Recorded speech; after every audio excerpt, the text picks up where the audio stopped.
Hi, it's me again with Corel Draw Tips and Tricks, and today's video is going to show you how to engrave on both sides of a glass or a mug or a anodized aluminum bottle, water bottle, and do it evenly. I don't really know of another way to do it. There might be another way to do it, but this came out perfect from the edge of that and this is not a very good picture, from the edge of that trademark to there was exactly the same dimension on both sides of the glass. So what you need to do is measure your glass. You can use like a sewing tape. I use paper tapes that they give away at IKEA.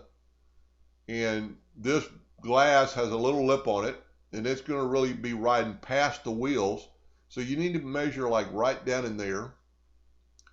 And I came up with a little bit less than 8.5. And just for the video, I thought, well, let's do it dead on. So I took a pair of calipers and I measured just below that lip across the glass, and it came up to 2.7 inches. And if you take 2.7 times pi, which is 3.14159, it came out to 8.4823. So we're gonna stay with that. We're gonna use this number because I knew it was a little bit less than a half. I didn't know how much. So I drew a box that is 8.482, or 8.482. So that's my writing surface. The tallness of the glass, I had 3 inches of writing surface. So, and a lot of you, if you watch my video, I like drawing in the center of the page.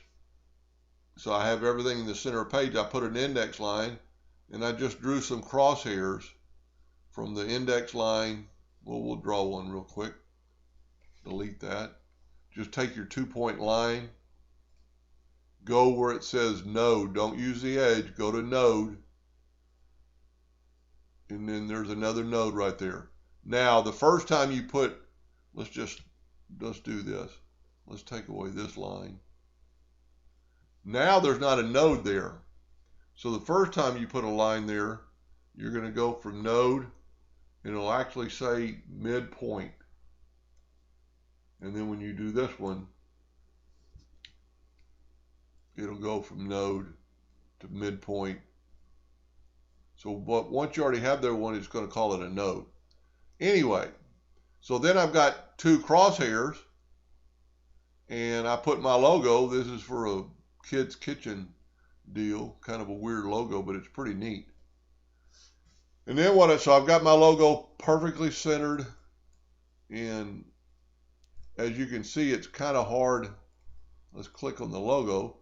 I've got it right there on the X. Sometimes it's a little bit hard, but if you'll just bring it over, and then if you have your nudge factor set pretty low, you can put it right on the exact dot.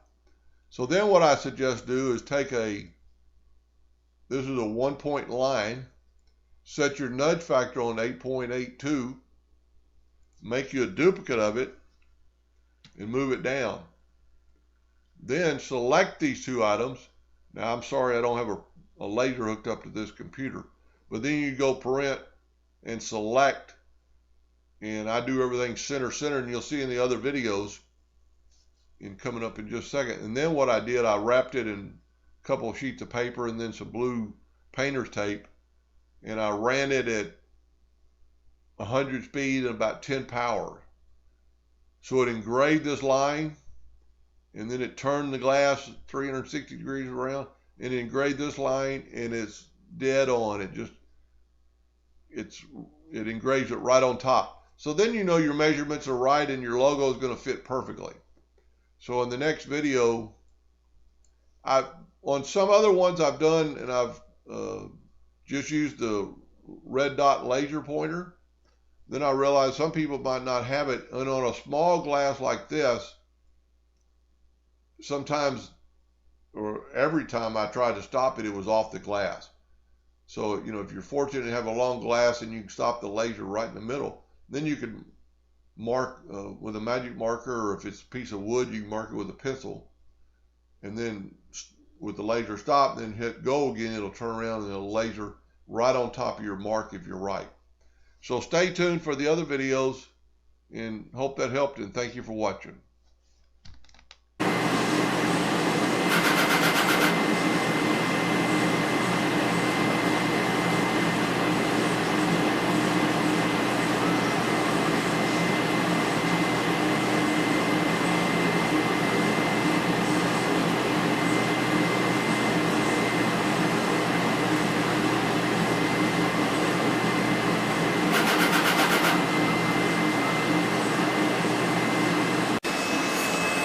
All right, I just did a little test, and I'll explain in another video, but it engraved both lines almost exactly on top of each other.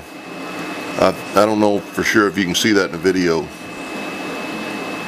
but there'll be another video to kind of explain it.